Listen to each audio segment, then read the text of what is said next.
Alright, so hello everyone, I am Srishi Sudhar. I am a PhD student associated with the Center for Systems and Control at IIT Bombay, and I am also the TA for this course, State Space Approach to Control System Analysis and Design. So let's begin with the first week's tutorial session. I hope you can see the sheet, so let me begin.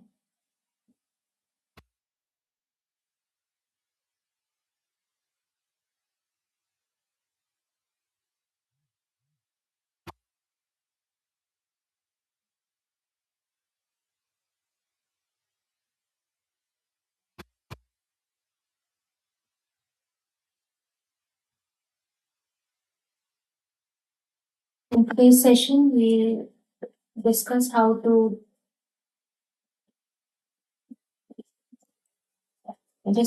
write state space equations for mechanical and electrical systems. So let's begin with the topic for today.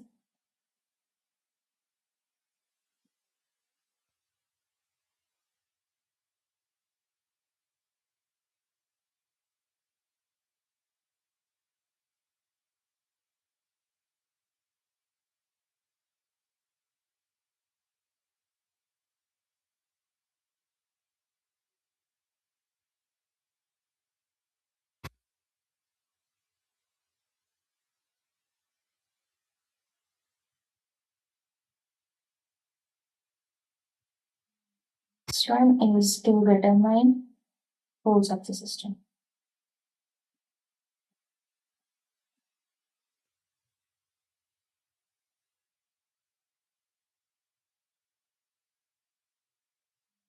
Described by differential equation.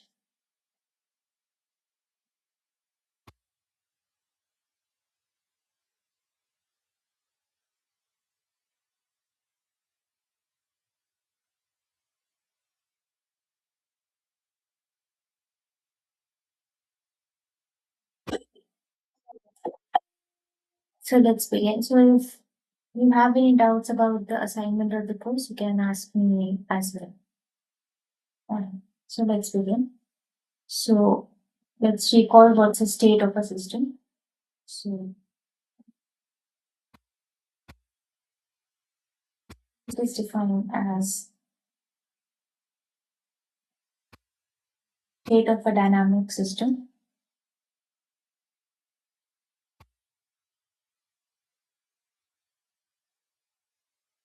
is the smallest set of variables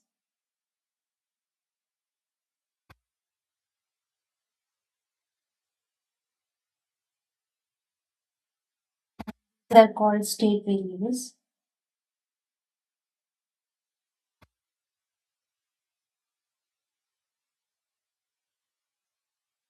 such that knowledge of these variables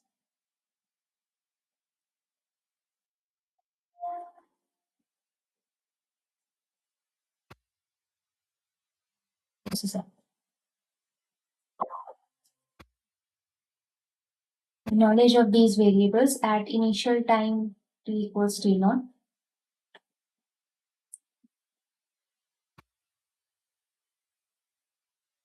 together with the knowledge of the input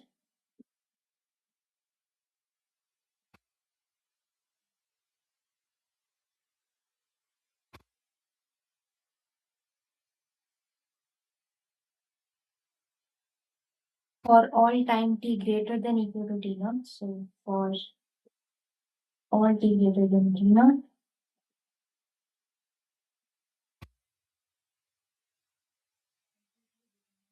the behavior of the system.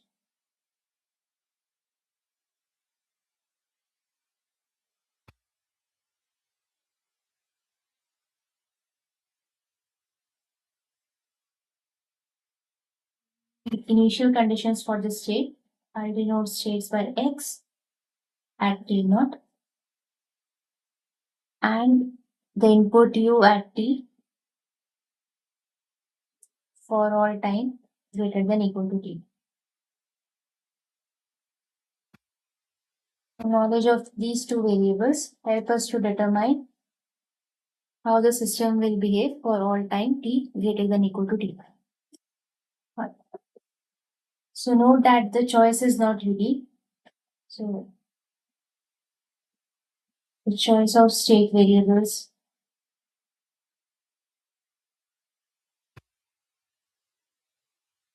is not unique.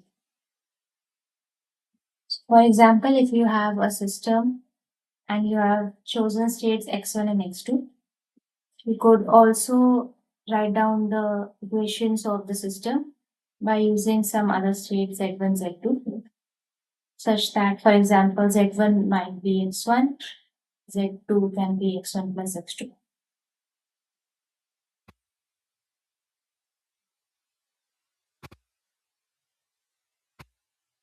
For electrical system or mechanical systems,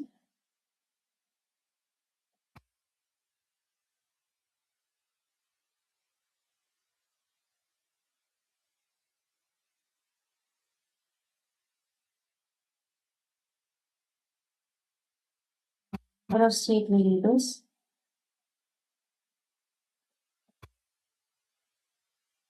equal to the number of energy storing elements. This is not a general rule, but usually this is so.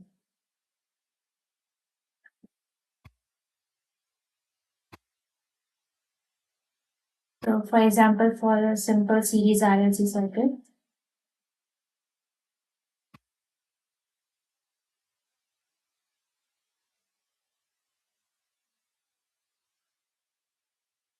input UT, and let's say that the output is YT, which is the voltage across the capacitor. So there are two energy storage elements, L and C. So the two state variables would be current through the inductor and voltage across the capacitor.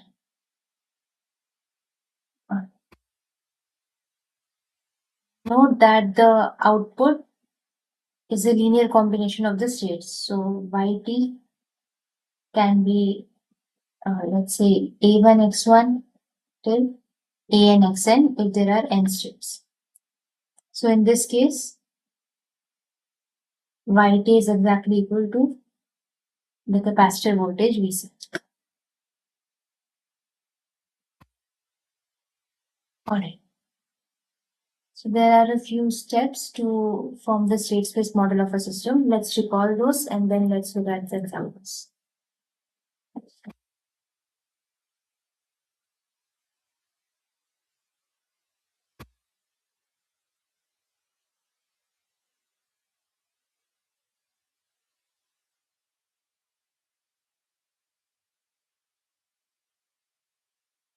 Select a particular subset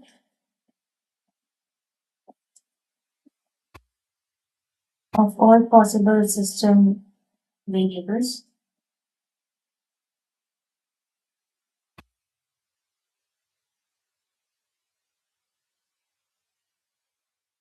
and call these as the state variables.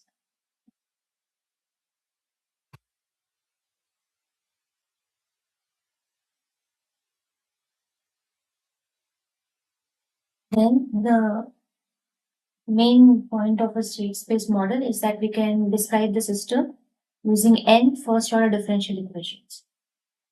So n is the order of the system or the number of states.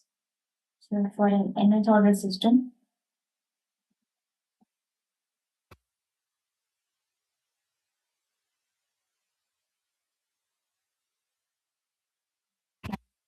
n simultaneous first order differential equations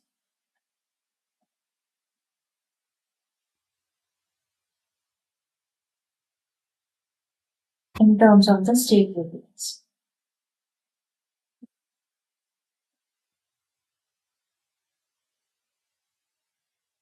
So these are called state equations.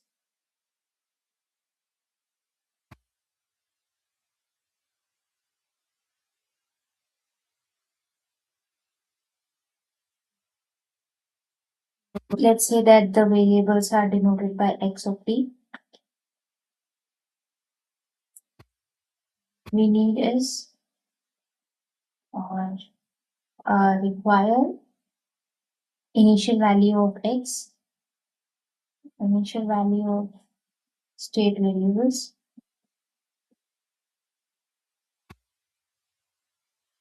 set t naught.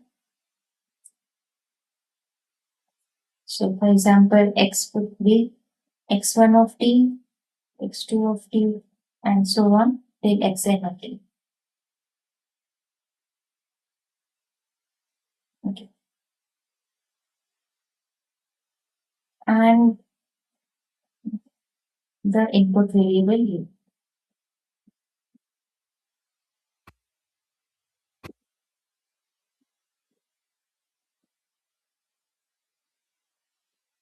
So this knowledge will help us to determine the solution of the n differential equations. After we find the states for any time t, we can find the output y. Now output yt is some summation, so it's c1 x1 of t plus c2 xn, sorry, cn xn of t. So this is not a differential equation. This is just we are algebraically combining all of them.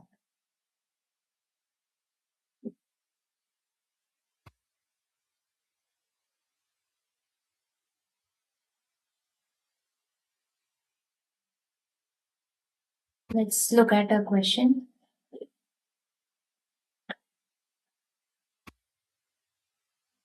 So I draw the circuit diagram.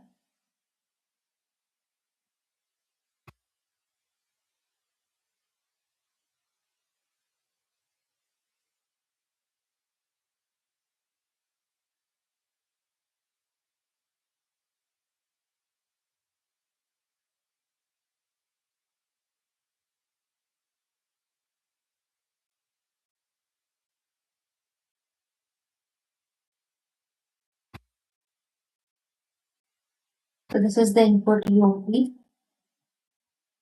We have 2 ohms, 1 farad, 2 farad, and 2 farads.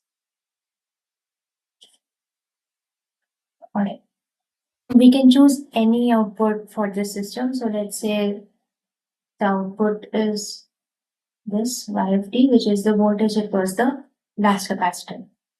You can also choose voltage across the other capacitor or the current or voltage of the resistor. That's also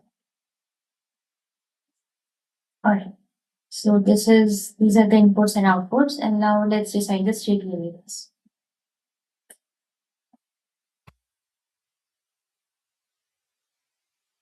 So the number of state variables is 3 because there are 3 capacitors which will store energy. So 3.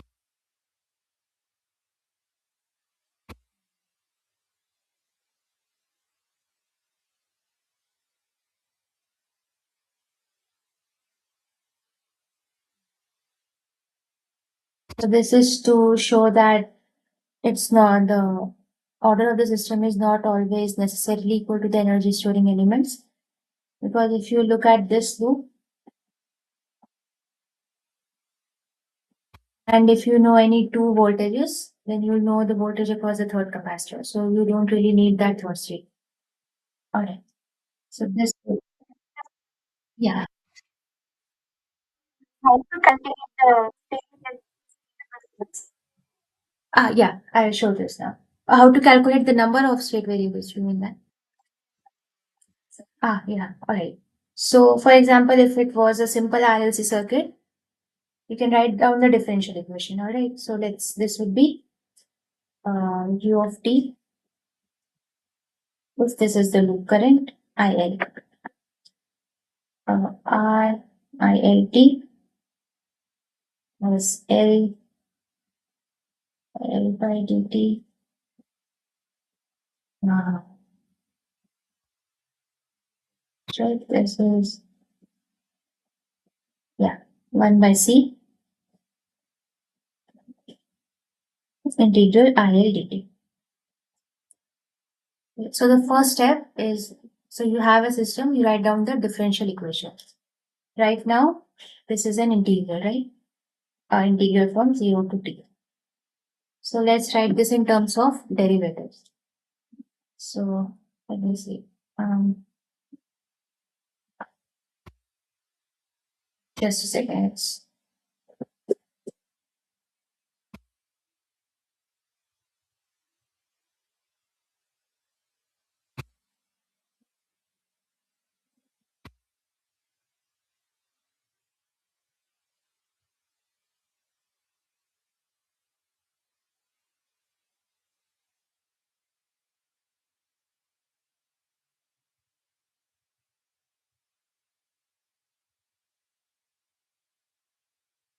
Just one moment, I'm charging the pen.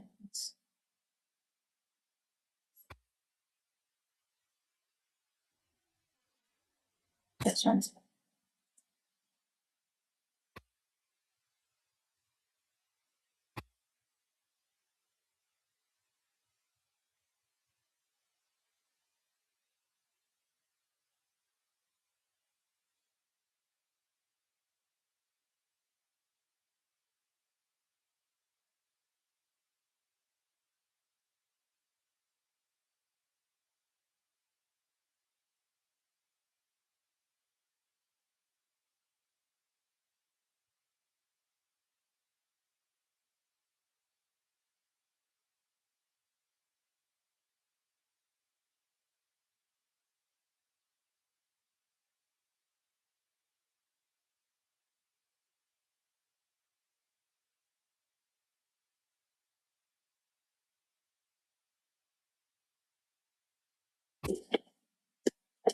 Alright, let's start.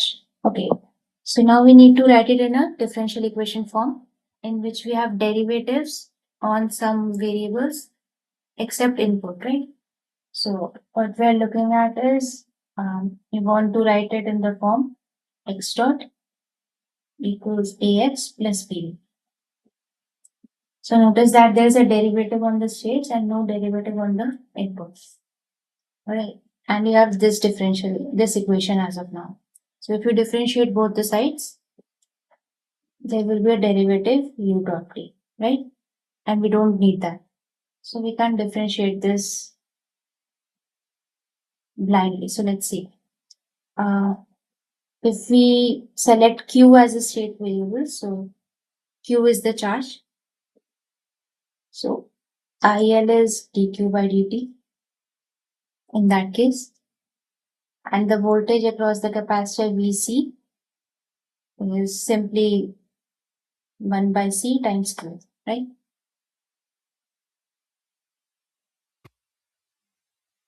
Ut is R times dq by dt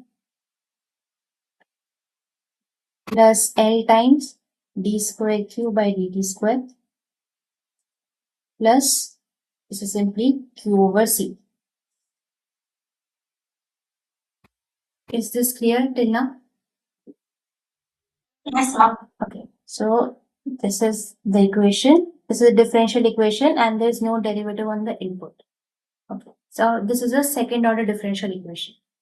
So if it's second order, that means you'll need two variables to solve this. So for example, if you take x1 equals q and x2 equals x1 dot, which is q dot. So the first differential equation for x dot is that x1 dot equals q dot, x2, this is 1, and then x2 dot is q double dot, right? So write q double dot from here. So I'm going to take everything on one side. So this is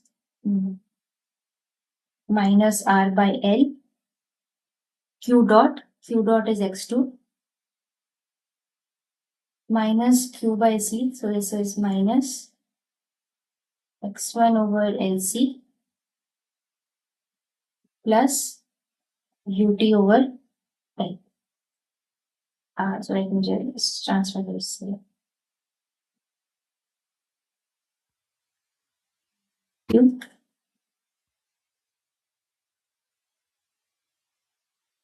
x1 dot is q dot, and we are taking this as the next state, and x2 dot is q double dot, and the expression for q double dot comes from the differential equation. This is minus x1 over lc minus r over lx2 plus ut over l. So let's write this down in the matrix form.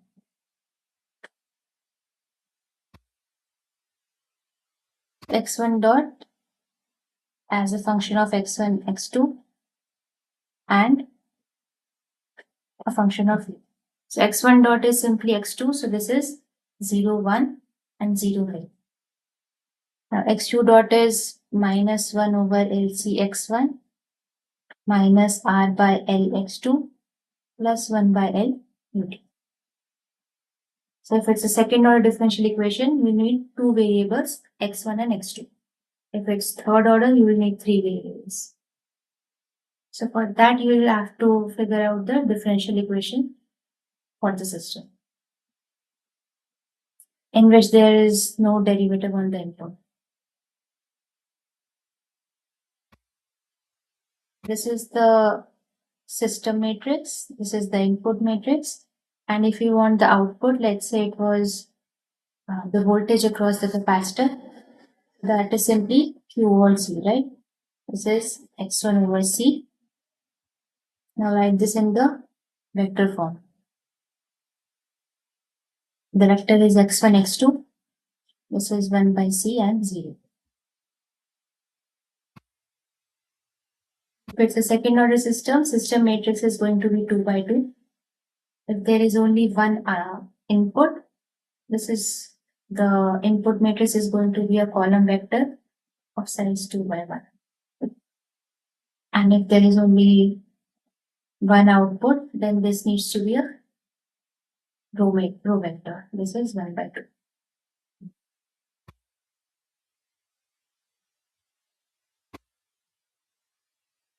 If you have any doubts, you can still ask me, that's fine. Okay, no, thank you.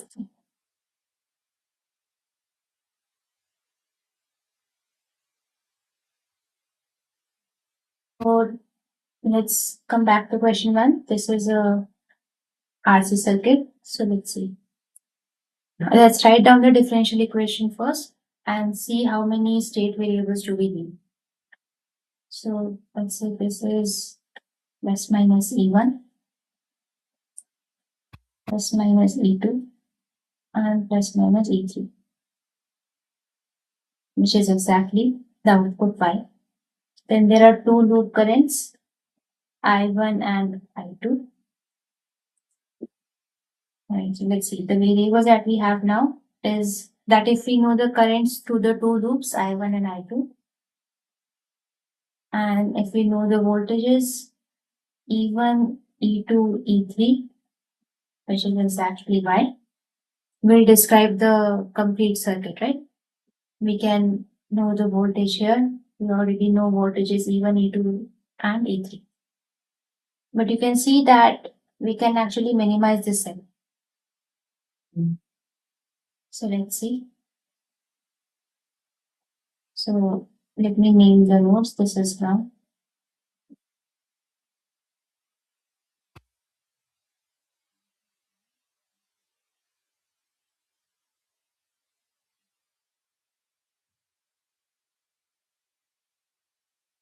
Can minimize this cell.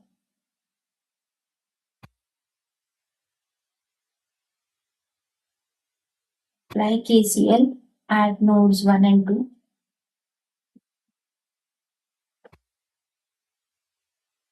This would be, so let's assume some direction for currents.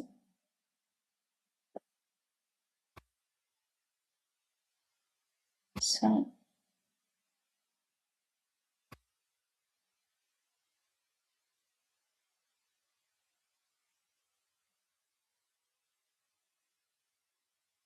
this is going to be outgoing current is for E1 it's 1 farad times dE1 by dE2, sorry, D2. dt plus 2 times dE2 over dt. And the incoming current at node 1 is E1 minus U over 2.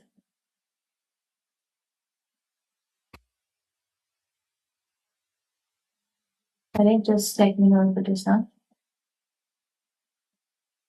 Uh, and then at 2, it is going to be 2 times d2 over dt is exactly equal to 2 times d3 over dt. So this implies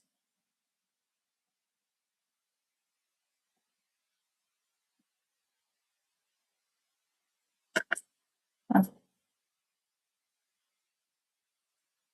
so also for the second loop, applying KVL for the second loop,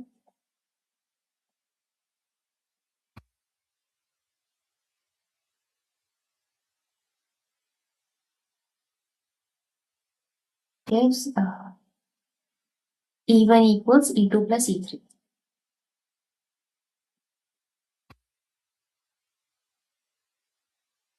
Right, so we have two equations, equation 1 and equation 2, and we have so many variables there, right? So we can only solve two variables given two equations. Right, so let's see.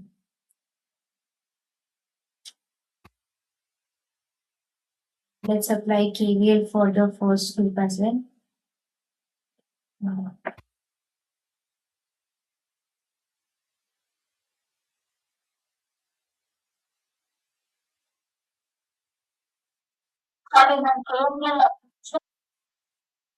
Sorry?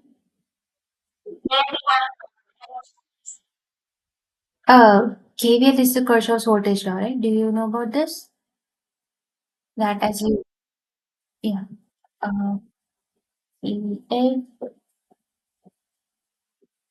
Kirchhoff's voltage law. This is,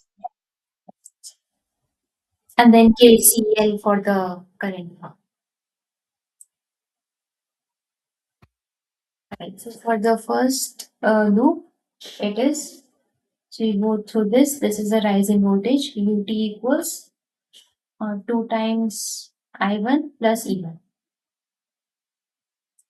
Or I think we can do much more than this.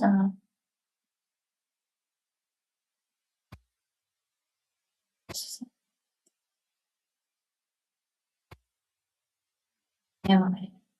So this can also be written as P2 plus the output pi. Uh,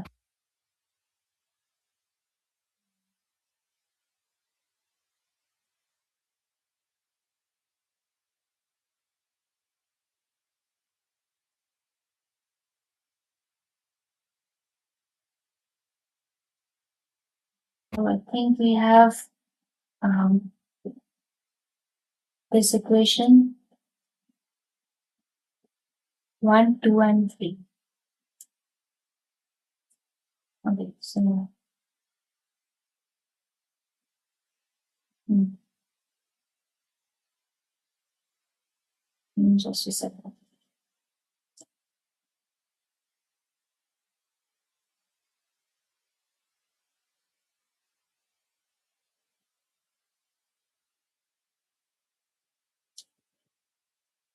Alright, so for the time being, let's select the output. So we can always do that. Let's select the output as the resistor voltage. So this is Y of t. And if we apply KCL at first node, then this is going to be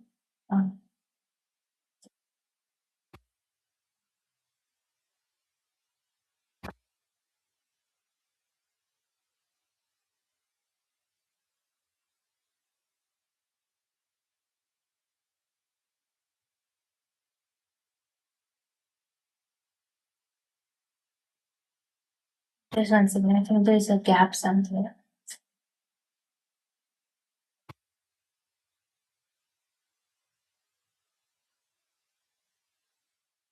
So KVL for the first loop would be, if we assume output across the resistor,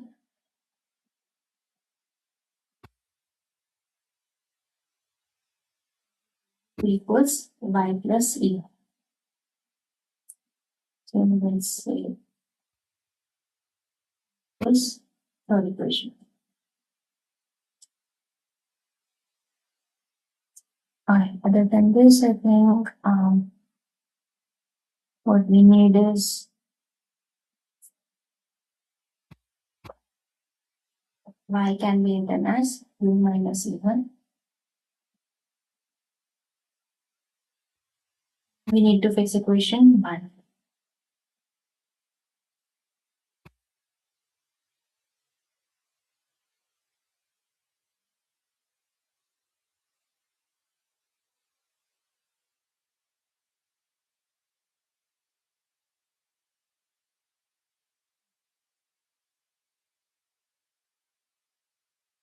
We just choose E1 and E2. So if we choose E1 and E2, we already know E3, right?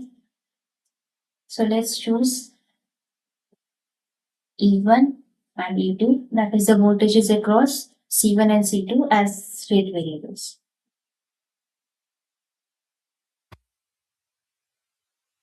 So if this is so, we need to find out the differential equations E1 dot and E2 dot, right? So let's see. E1 dot L can be written from 1. So from 1, E1 dot is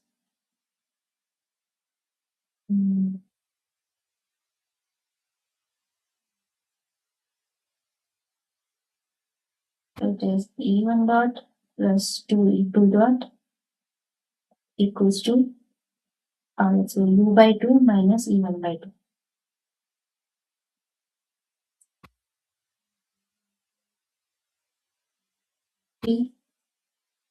E1 dot equals E2 dot plus E3 dot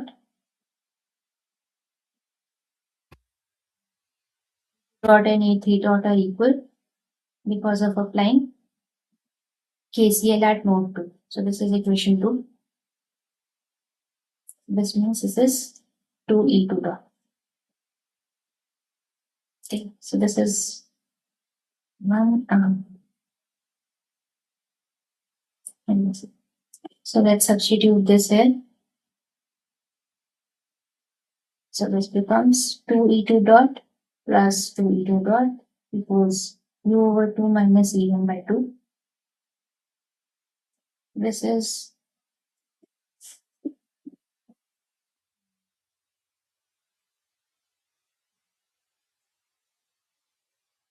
E2 dot equals U over 2 minus E1 over 2.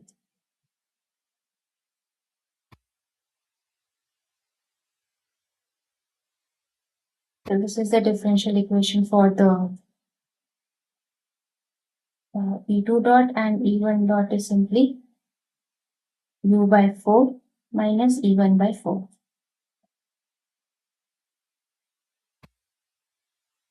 So if we choose E1 and E2 as state variables, then E1 dot and E2 dot becomes, this is second order system. It will be a 2 by 2 matrix, E1, E2, plus a column vector times E. This is minus 1 by 8, minus 1 by 4 and 0, and then 1 by 4. Then this is going to be minus 1 by 8, 0 and 1 by 8. And we chose the output. We already chose it, right? The voltage across the capacitor. This is U minus E1. Okay. So in RLC circuit, the output did not depend on the input, but in this case it does. So let's write this down. Minus 1, 0 times the vector E1, E2 plus U. Right? So what are the matrices for the state space system? This is the system matrix A. This is the input matrix B. This is the output matrix C, and this is the coupling one D, which is equal to 1. So if the output does not depend on input, then D is 0. If the output is independent of input.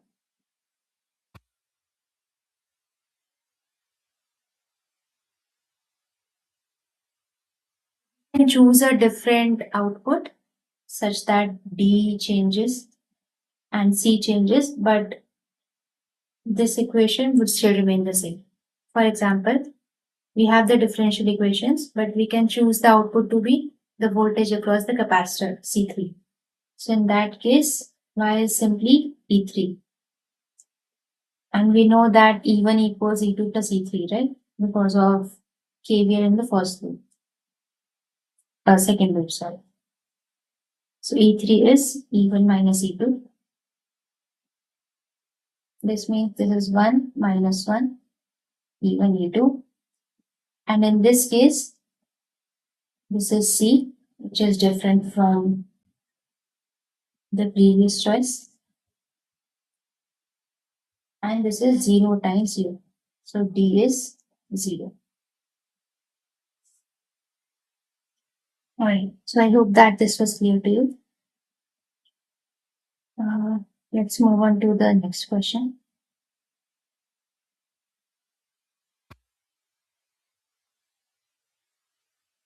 Was it clear? Should I explain any part of this again?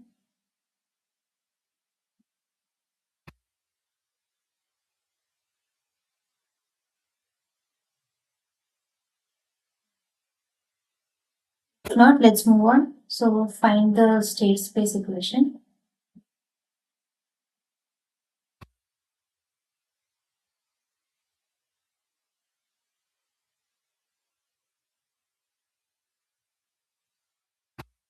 Following electrical circuit.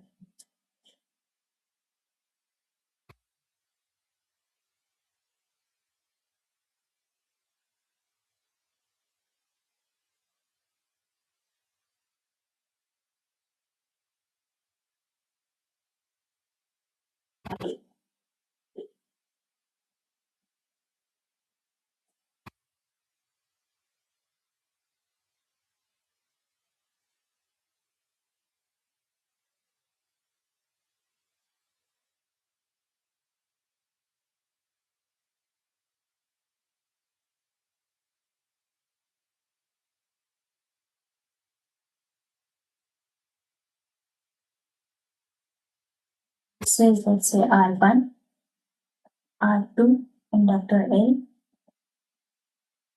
and then this is R3 and C. Okay, so let's say this is the voltage source E1 and this is E2. This means that there is like a source there, right? Plus minus E1, which is attached to the ground. And then similarly E2.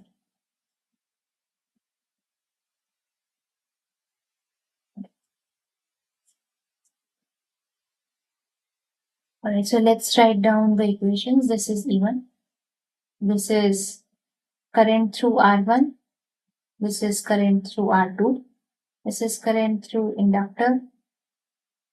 Then resistor 3 and IC.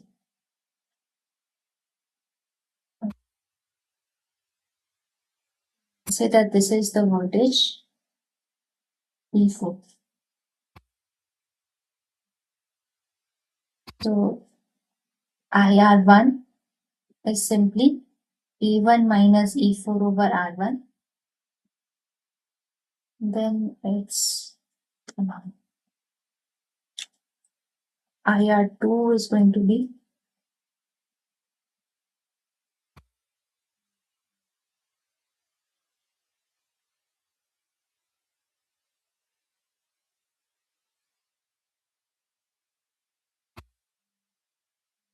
is exactly equal to IL. Then IR1 plus IL equals IR3 plus IC. So this is one equation, then this is another. And since, okay, so let's write this one. This is another one.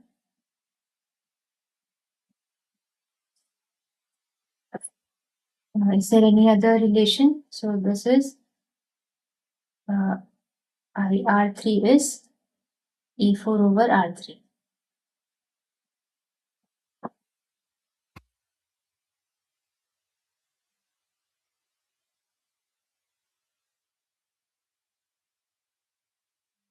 Yes, we also have IC, which is C times dE4 over dt.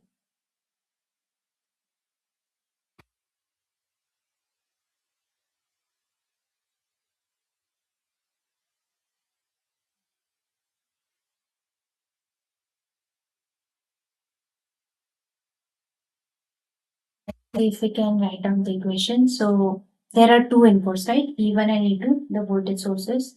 The input in this case is a vector, E1, E2. And there are two energy storing elements. So let's see if we have two state equations or a second order differential equation. Okay.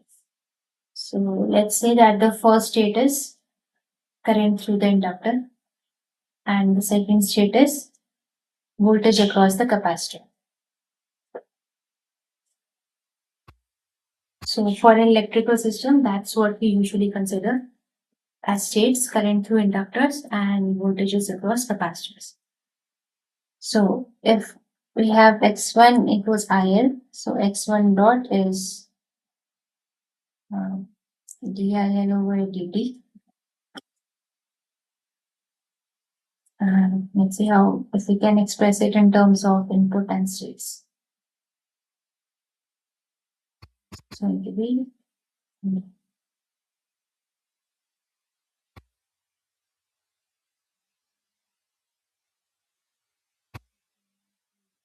2 over dt.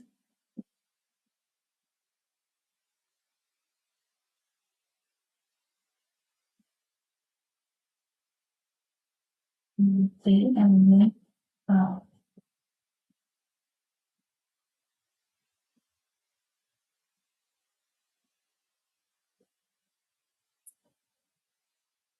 so we can use this equation and write IL as IR3 plus IC minus current across resistor 1. So this becomes d by dt of, so IR3 is E4 over R3.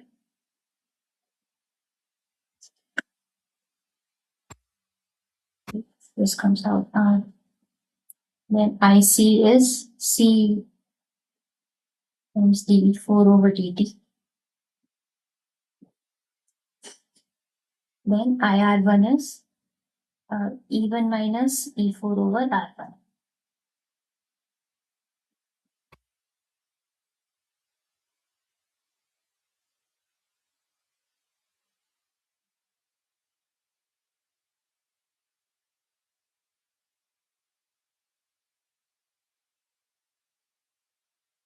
Yes.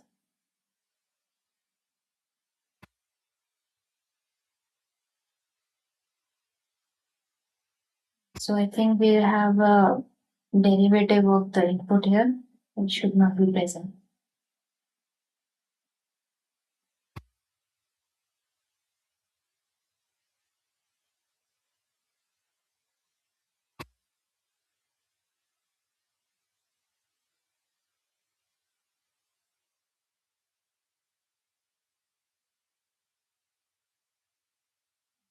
And we have to do this differently. Just a second.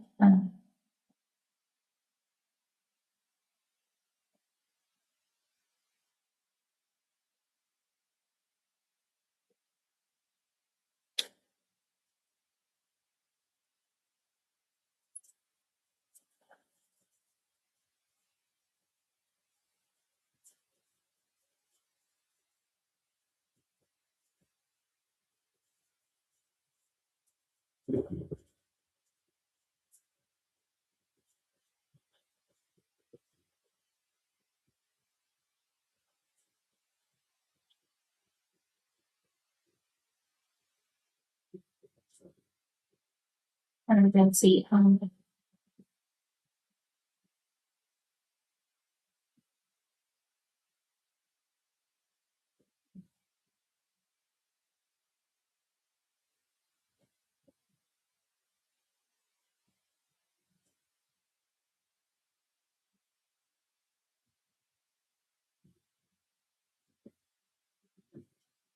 All right, so we can instead do this. So this means that this is not a full choice, right?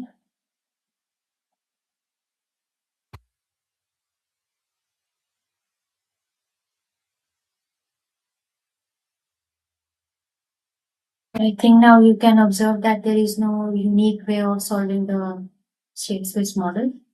So instead, let's apply KVL in this loop. So let's see, this is loop 1.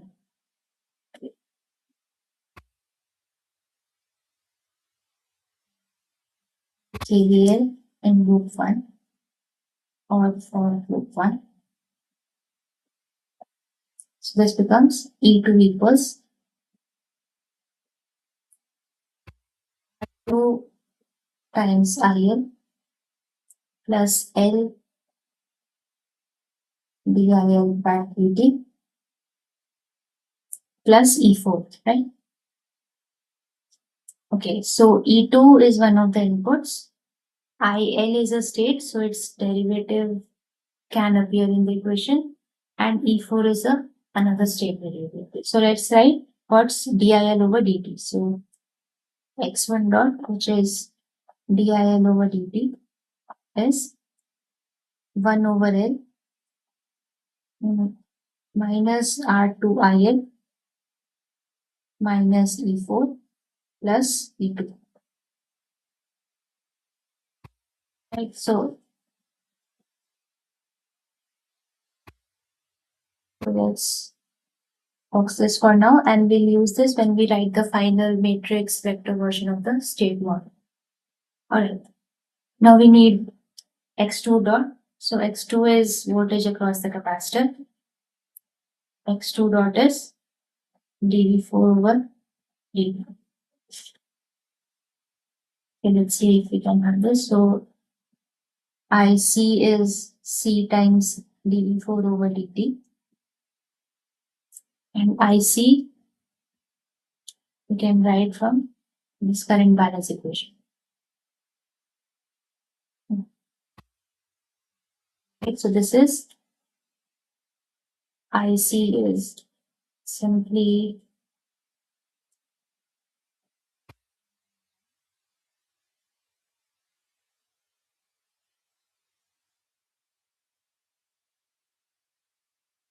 IL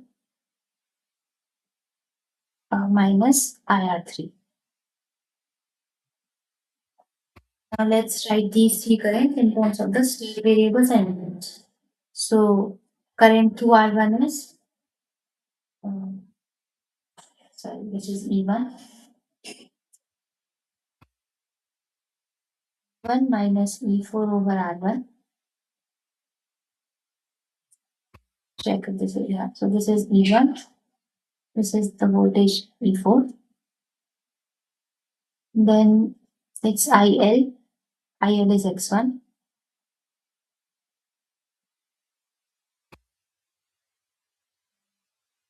Plus IR3. So IR3 is E4 over R3. So let's name this equation 1 and 2.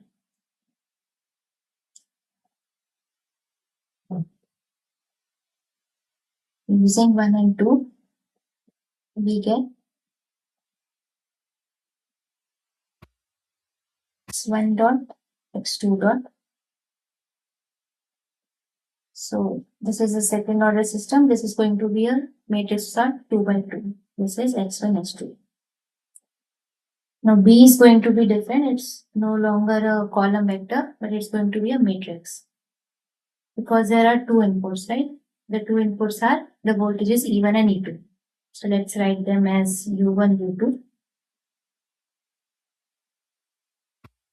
This is then going to be a 2 by 2 matrix, right?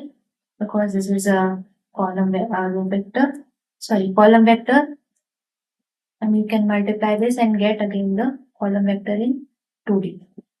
Alright, so let's write this down. X1 dot is minus R2 by L,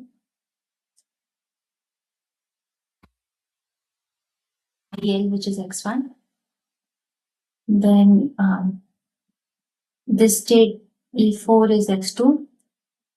This is minus 1 by L. And E2 in equation 1 is the second input, right? So this is 1.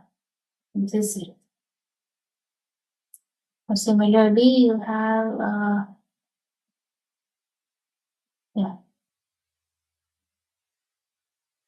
actually multiply by 1 over C. So 1 over C and 1 over C to get E4 dot or X2 dot, right? So X2 dot is, in terms of X1, this is simply X1 1 over C times X1. And in terms of the voltage E4, this is minus 1 by R1C and minus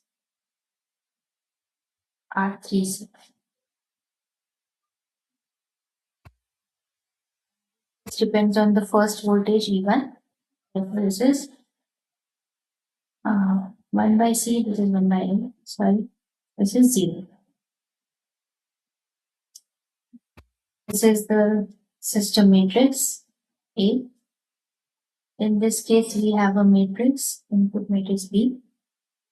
And now the output equation depends on the output that we choose, right? So what should be Y?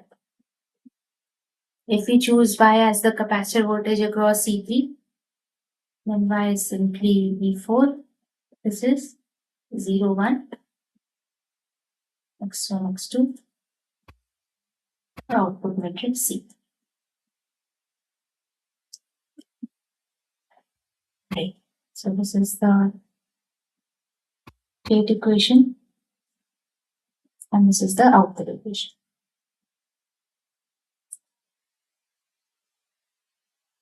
Alright, so now we look at examples of mechanical systems. If you have any doubts regarding state space models for electrical systems, you can ask me.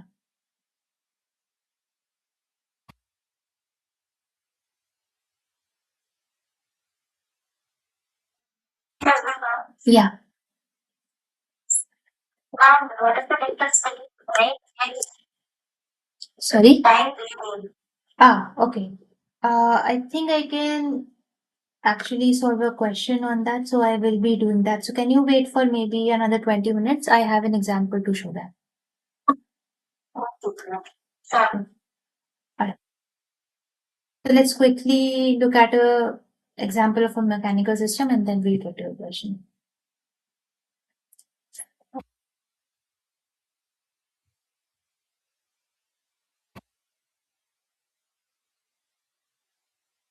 Question 3, find the state equation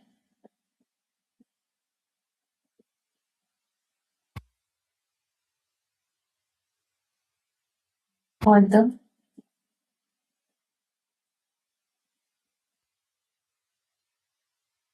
translation mechanical system.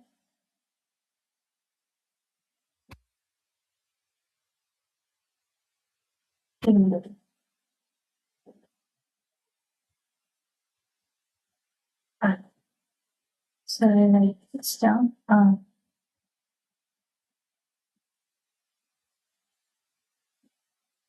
Okay, so there is a damper.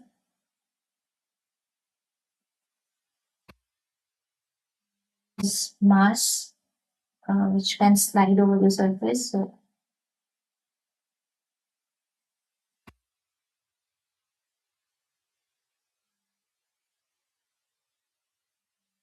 the spring, and finally another mass. Okay, so this is stiffness K. This is viscosity D. This is N1, and this is N2. So let's assume that we measure position of M1 from here. So this is x1 in the positive direction, and from the center here, x2. And a force is being applied on the second mass.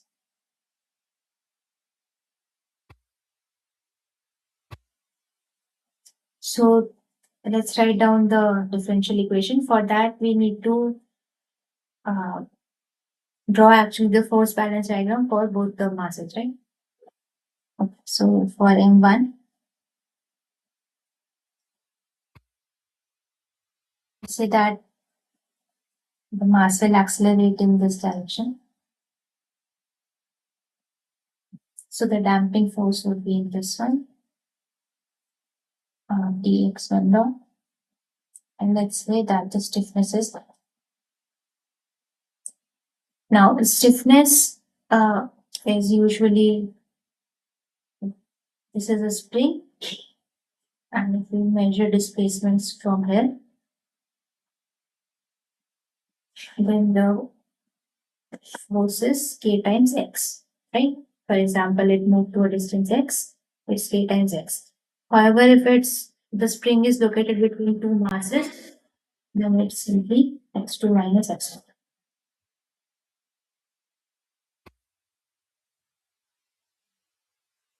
Really force balance for the second mass 2. So there is a force already here, Ft.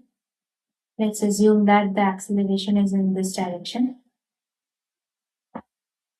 And the spring is pulling it towards this one. So m times x2 minus x1. Alright. So let's write down the force balance.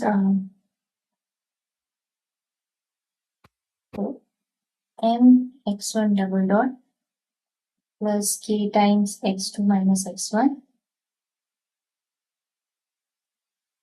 equals to dx1 dot. Let me see if this is. Mm,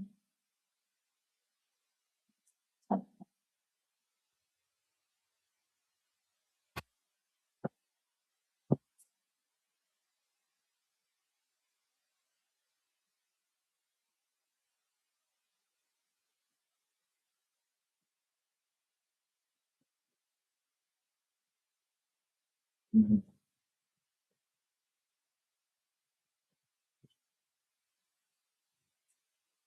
Okay, just 1 second. So if we write this for the second mass, then this is m x2 double dot equals Ft minus k times x2 minus x1.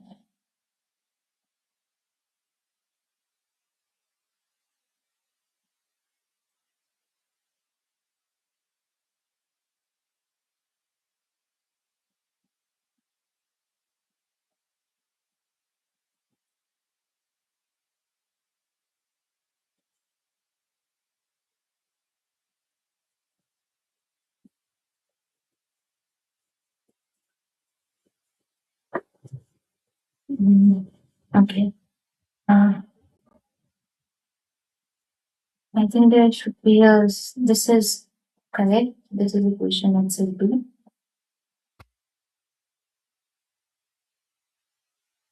So simply, okay,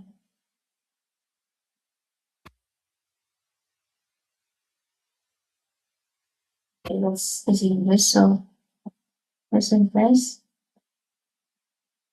M1, sorry, this is M1, this is F2. X1 double dot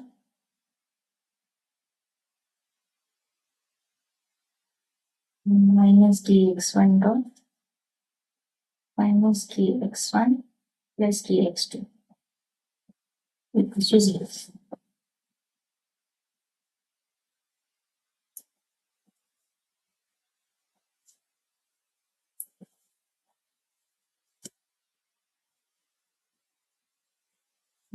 Mm, just a second.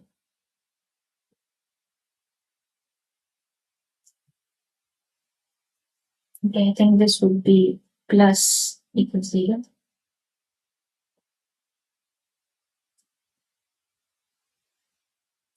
plus and minus.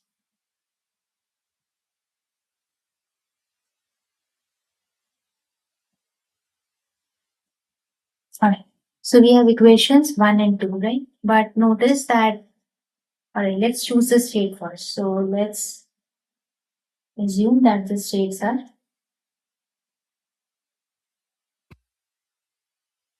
So what do you need to define the behavior of the system? The position of the two masses, right? Because if you know that, then you know the solution to the differential equations. Let's assume that the states are position x1 and x2. But notice that equation 1 and 2 are second order differential equations in x1 and x2. So if you, for example, if you want to solve 1 and 2, what would you need? x1 at time 0, x2 at time 0, and also the velocities. So therefore the states, there are four states. So x1, x2, x1 dot and x2 dot.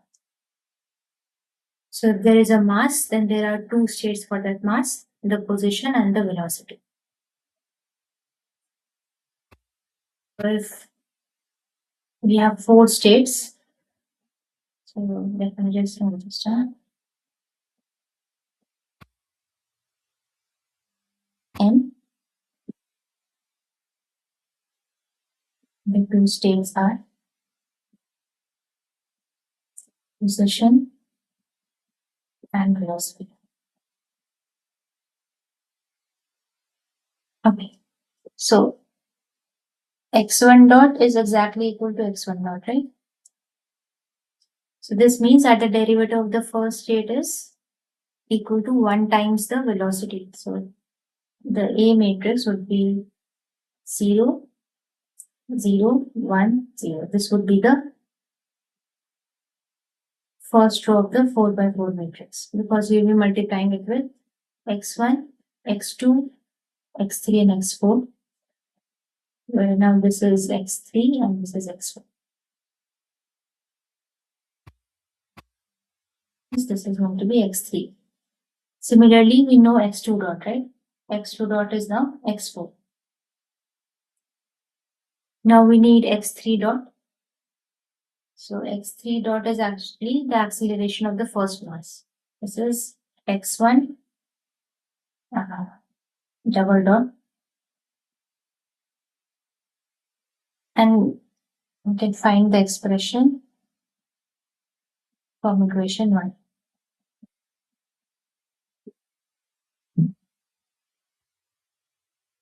Similarly, x4 dot is the acceleration of the second mass. And this is from equation 2.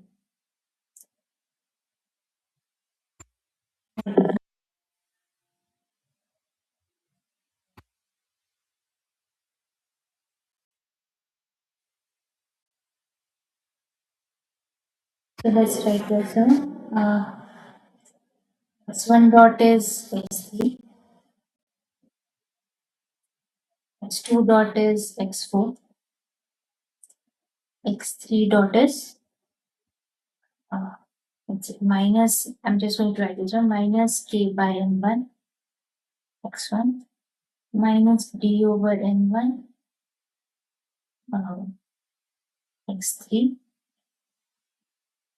plus k over n1 x2. Then x4 dot is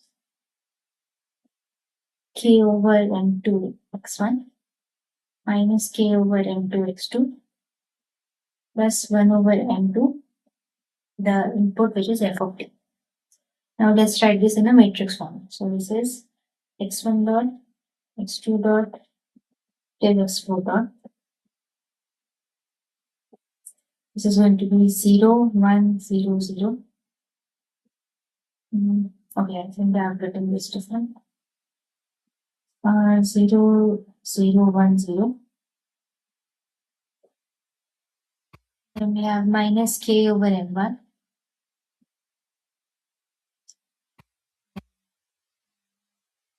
Over m1 x3 and k over m1 x2.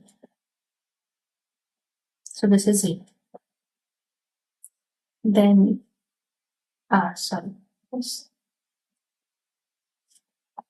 So simply 0, 0, 0, 1, which is minus k over m1 minus d over m1 x3 k over m1 x2. Then we have 0, sorry, k over m2 minus k over m2 0, 0. So you can just check the differential equations and then write this down. Plus, sorry, this is the state vector x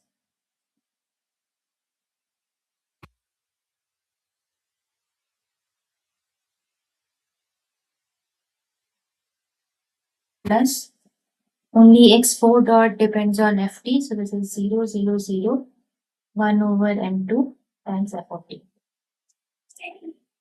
So let's say that the output was the position of the second mass. So this is simply 0, 1, 0, 0 times x1, x2, x3, and x2. Alright. So just note that we have actually decided what the state should be. That the first state should be position of m1, the second should be position of m2, and then velocity of m1 and velocity of m2. It could also be that we choose the first state as position of x1, second state as the velocity of the first mass, and then position of second mass as x3, position of m2, and x4 as the velocity. In that case, you just have to rearrange the rows of the matrix A. And also, if in some cases, rearrange this. The output matrix. Right. So if you have any questions regarding state space water for mechanical systems, you can just let me know.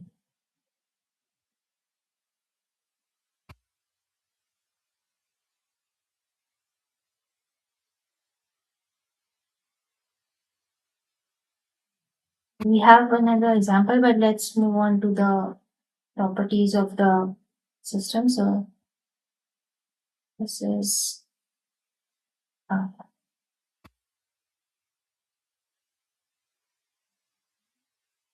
2 and 3 would be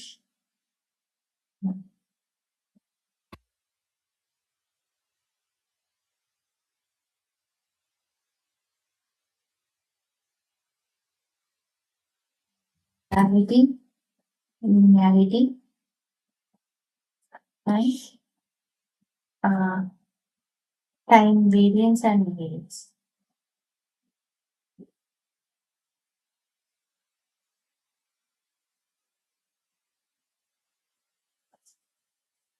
Alright, so let's see a question.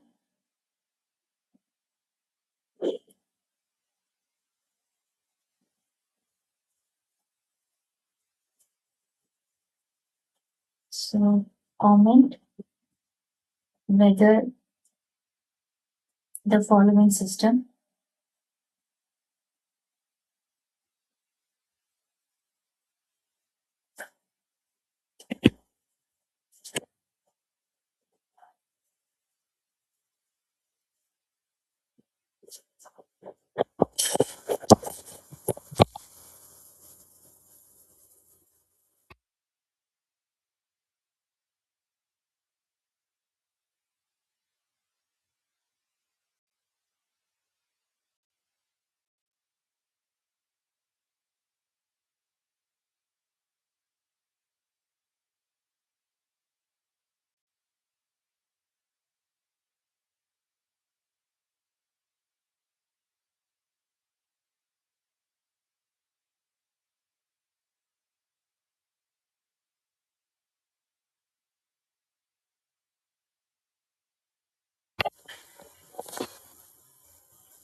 All right, can you hear me? I'll just share my screen again. Yeah, just one second.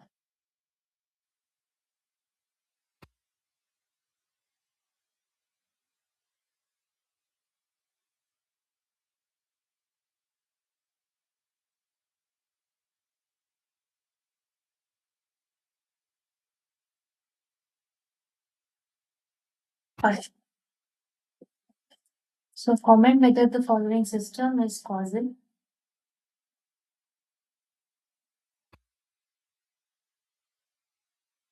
okay, and time invariant.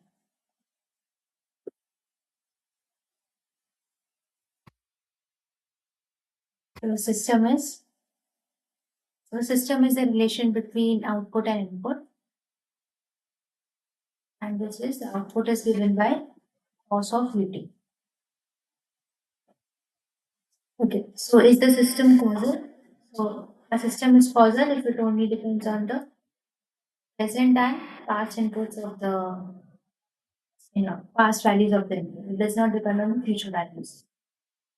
So the system is causal.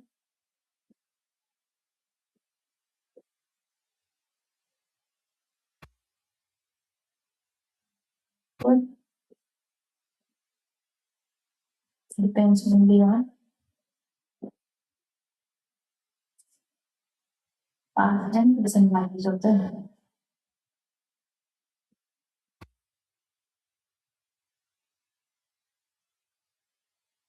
And is the system linear? It's not, right? So if you give two inputs, u1 and ut, so let's say that due to u1 you have cos of u1t, due to input u2 the output is y2 of t, and due to u1 plus u2 the output is, let's say, y3 of t.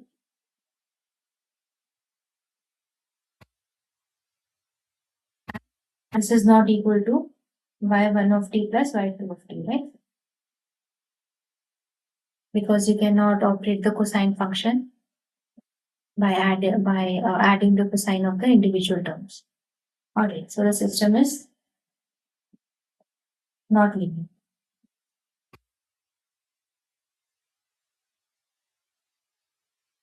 If the output was, sorry, if the output was exactly equal to input, for example, in the simplest case, then the system is linear, right? Because y1 is u1, y2 is u2, and y3, which is u1 plus u2, is exactly equal to y1 plus y2. For example of a linear system.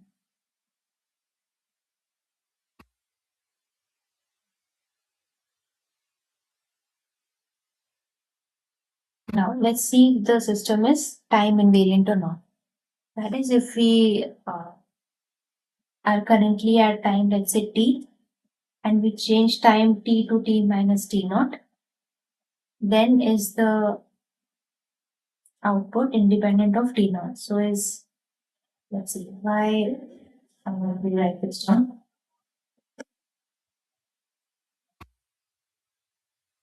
That's it. Steps are find the output y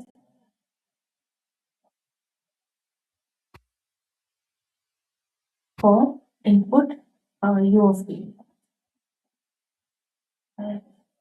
Then let's say that t changes to t minus t naught.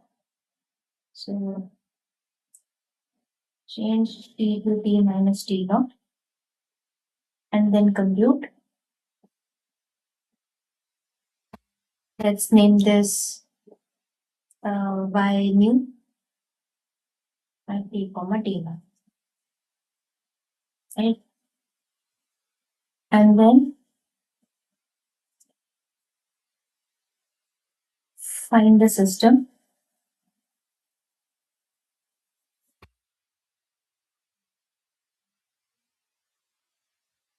delayed input. The delayed input is given by u of t minus t naught. This is exactly y of t minus t naught. So if y new at t comma t naught is exactly equal to just substituting the expression t minus t naught in y, then the system is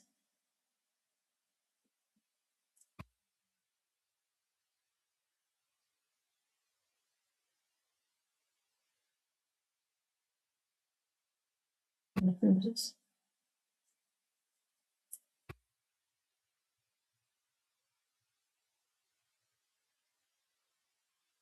So the simplest example of a time invariant system is the state space model idea system, right? So example of a time, so linear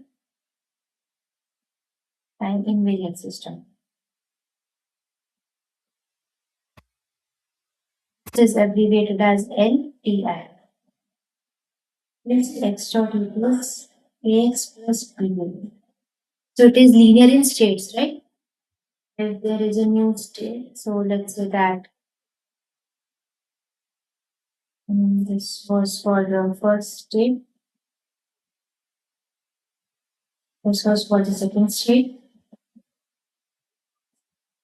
then if this is the new state, x1 plus x2, then d by dt of this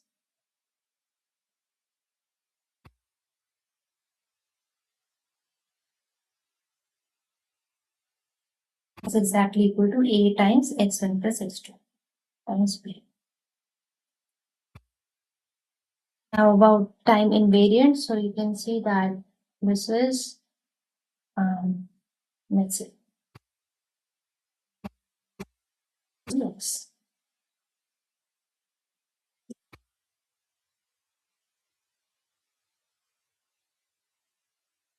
I'll just make this down.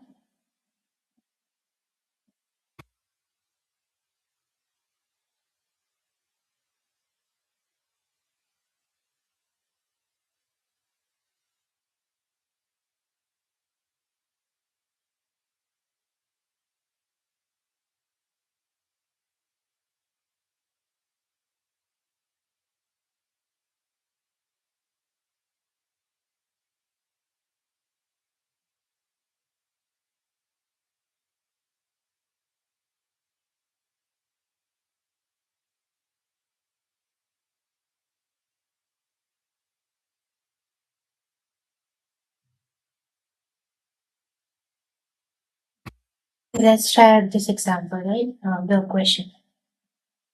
So this is y of t equals cos of ut. Right? So if we just simply change t to t minus t naught, just like this. Let's say this is y me.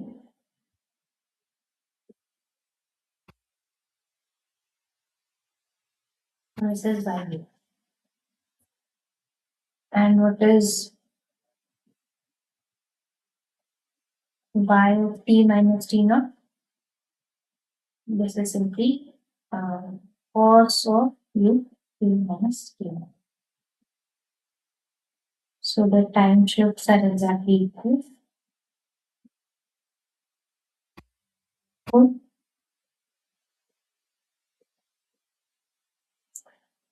System is time invariant.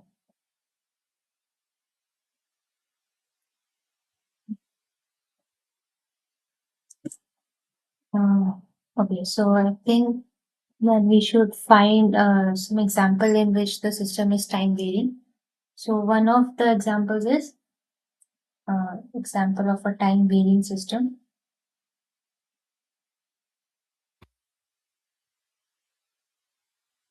It's that when t is multiplied by the, so let's say y t is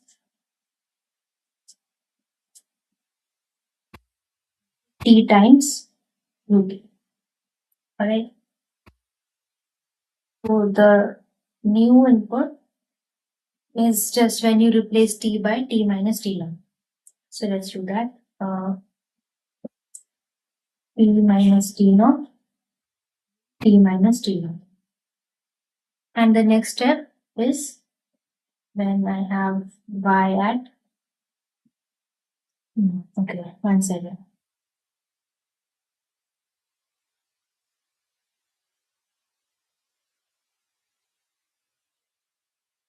The first step was to change to t minus t0 and find the third one is find the system output for a delayed input. So for a delayed input, this is t minus t0 three times. Only the input is delayed. This factor is not subtracted by t0. So y mu t is not equal to y. No. The system is time variable.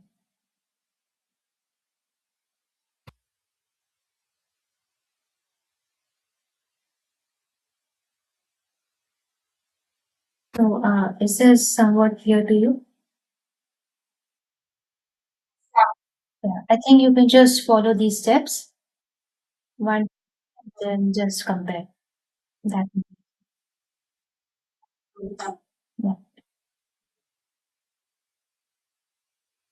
So this one is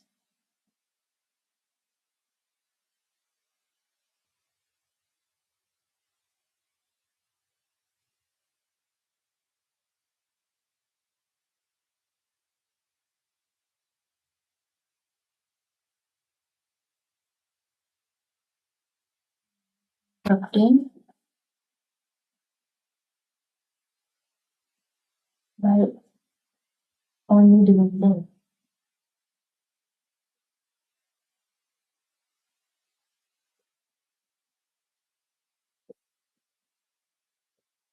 Right.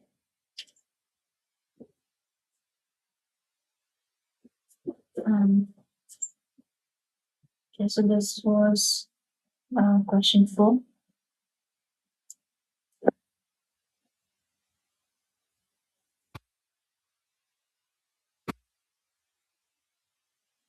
We'll find the pose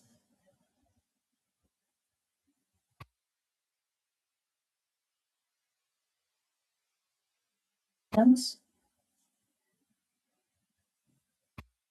described by the following differential equation.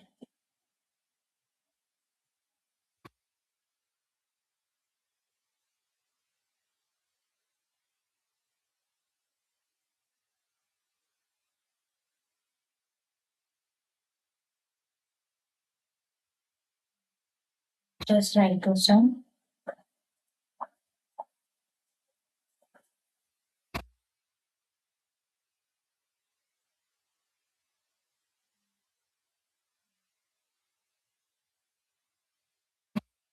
So the first part is y double dot. So y is the output and ut is the input. So y double dot plus 3y dot plus 2y equals u dot plus 3u. So right now we're not talking about writing the system as a differential as a state space model. So it's fine if there is a time derivative on the input. Then the second one is dot plus 3y dot plus 2y equals u.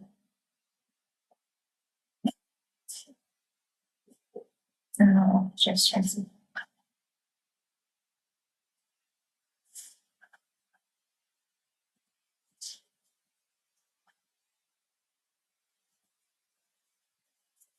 Alright. So by poles, we mean the uh, roots of the denominator of the transfer function, right?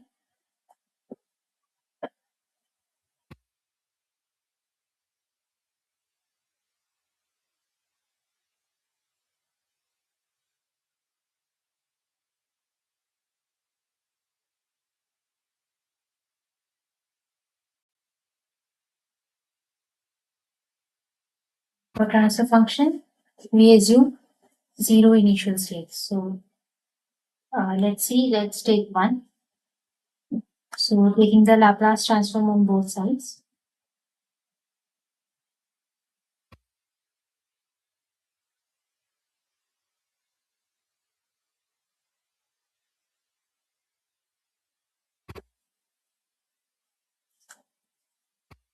And assuming zero initial conditions.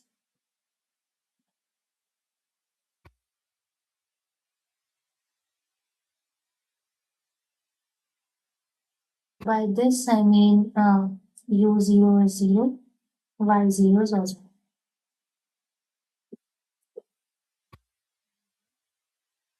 This becomes simply s square y of s plus 3s ys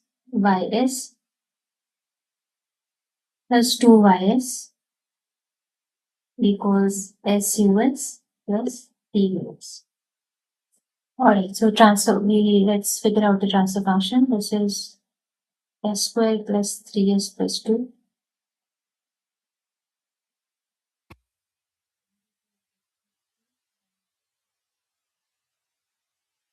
So ys over us is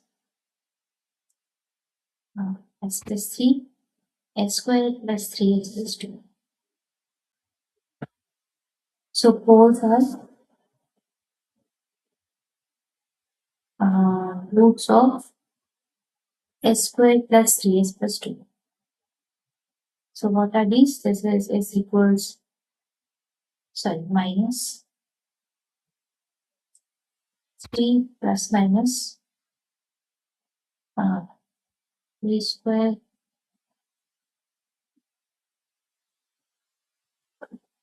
So in this case, we have real roots. You can also have imaginary roots. Minus 3 plus minus 1 over. So this is minus 3 minus 1 over 2.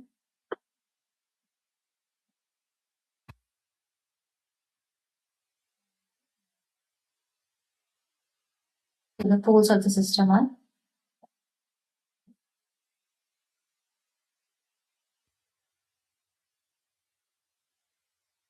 located at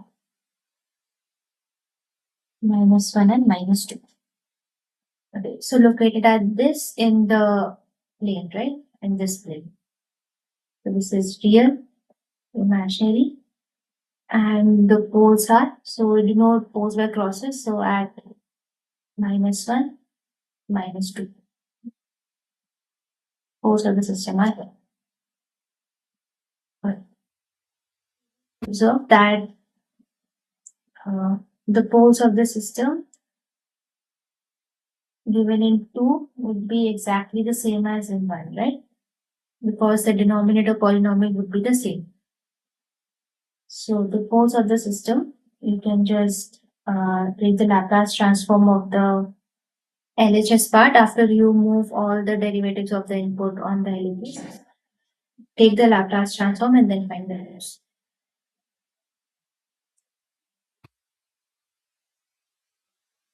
That this was clear to you. If you have any doubts, please let me know.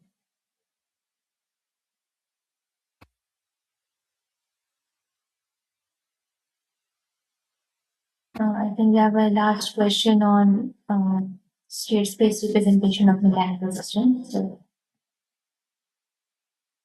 this question 6.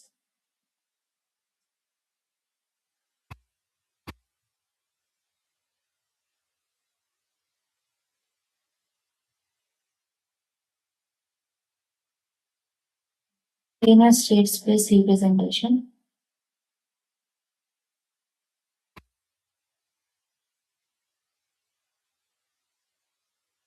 the following system.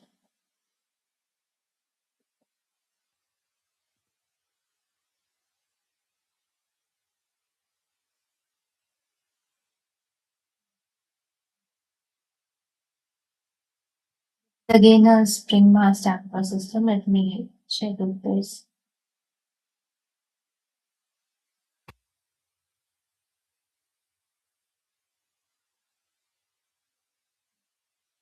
But it's on a card, so this.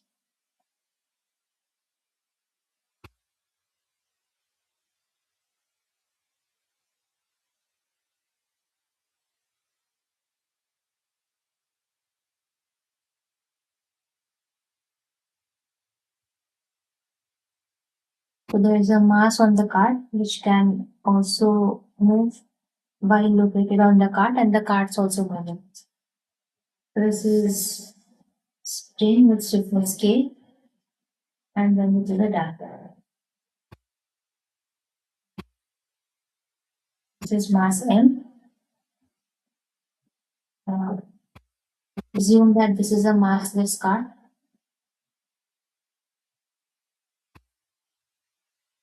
and the position of the cart is Y, and the let's say this is U.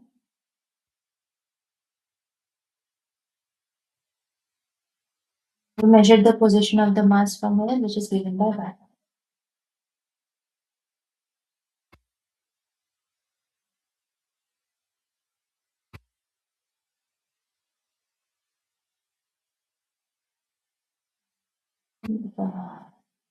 Yeah.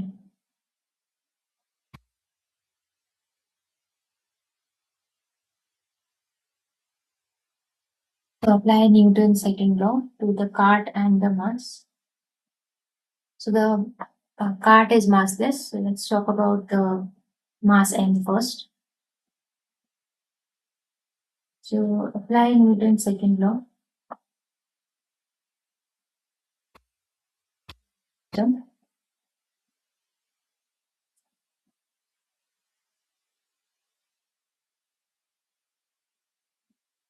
that the mass is cartless. Oh, sorry, the cart is massless.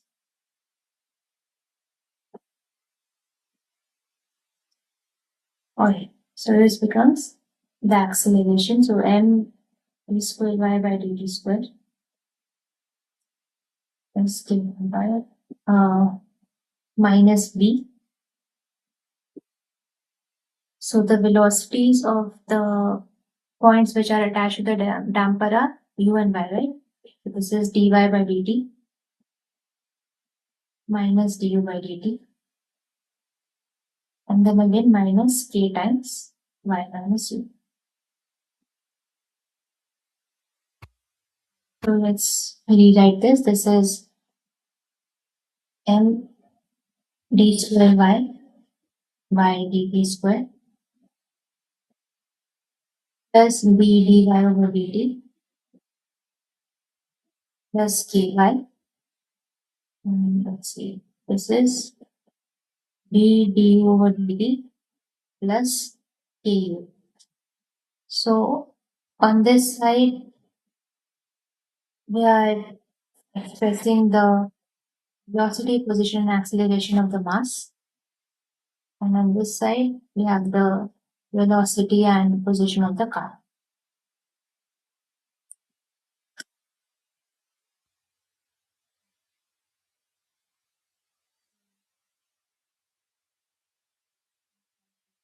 This is my double dot plus vy dot plus ky equals to bu dot plus k.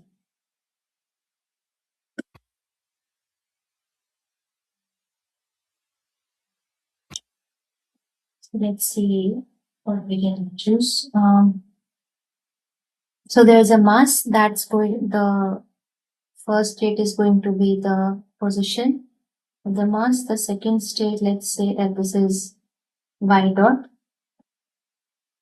So this implies that x1 dot is x2. So this is for the mass.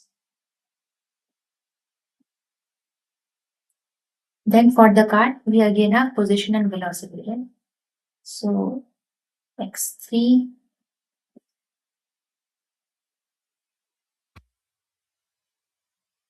x3 is given by, let's say this was u, this one was u dot. So this means x3 dot is x1.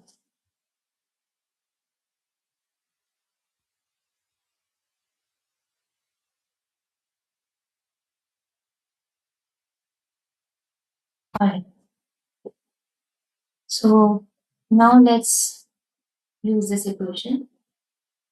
One to form the straight space model, right? So this is, so from one we have n, times y, sorry, we can take 1 to the base.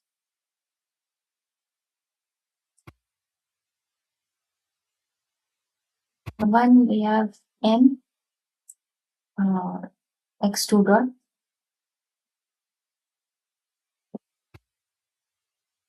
plus b uh, x2 plus k times x1 equals b times x3 plus, sorry, x4 plus k times x3. So x2 dot is therefore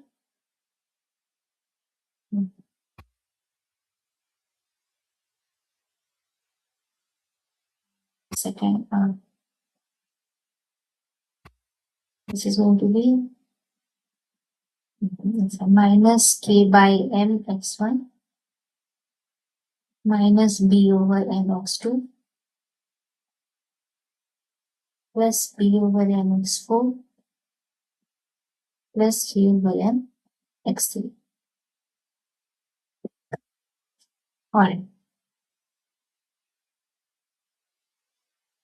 Since the cart is massless, we can assume that there is no acceleration.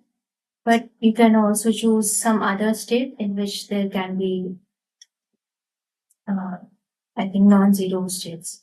So for this, we have a fourth order system.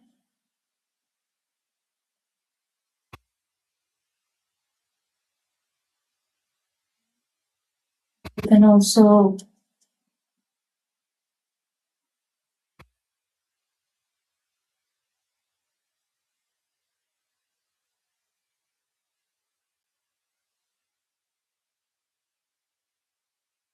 have a fourth system with only two states.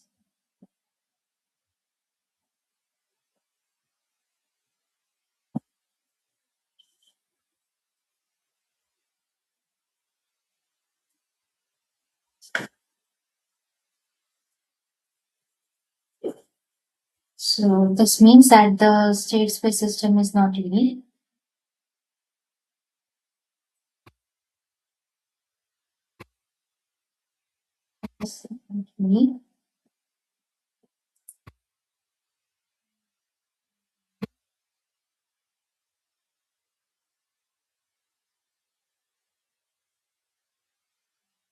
Simply many representations.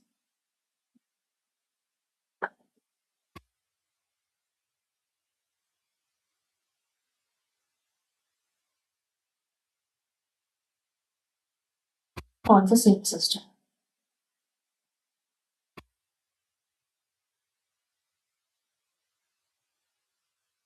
Alright, so that's it for today. These are the questions. If you have any doubts about the assignments or the tutorial session, then you can ask me.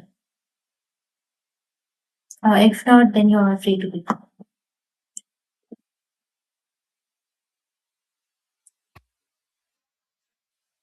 Alright, thank you.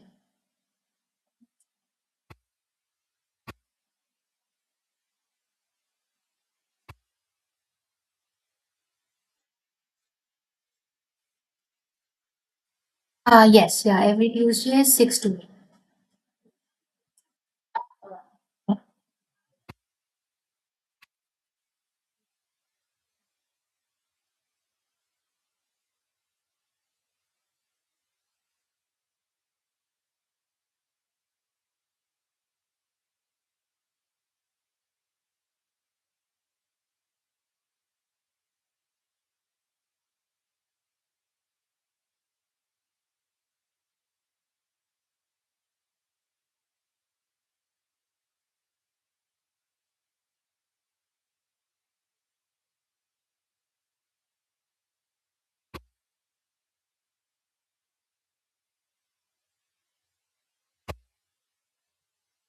One other could be that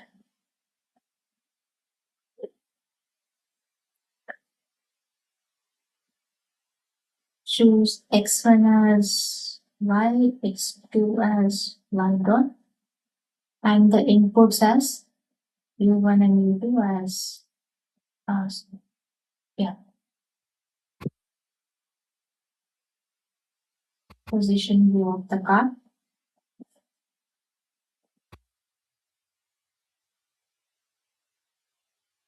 Velocity U2 of the car. So this would lead to a secondary system. You can prefer this one to this one. So don't use this.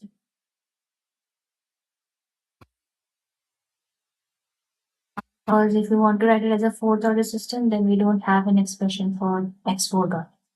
So instead, we can actually assume that we have two inputs, which are the mass position and car's position and velocity.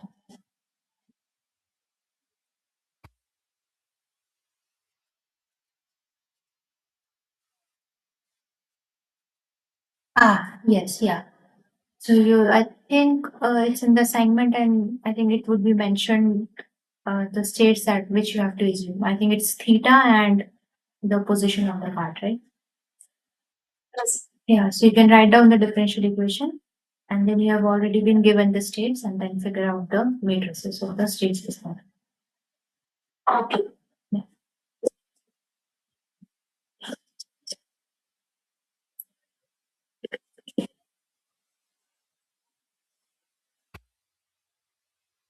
All right. If there are no more questions, that's end for me. Yeah. Okay. Yeah. Sure.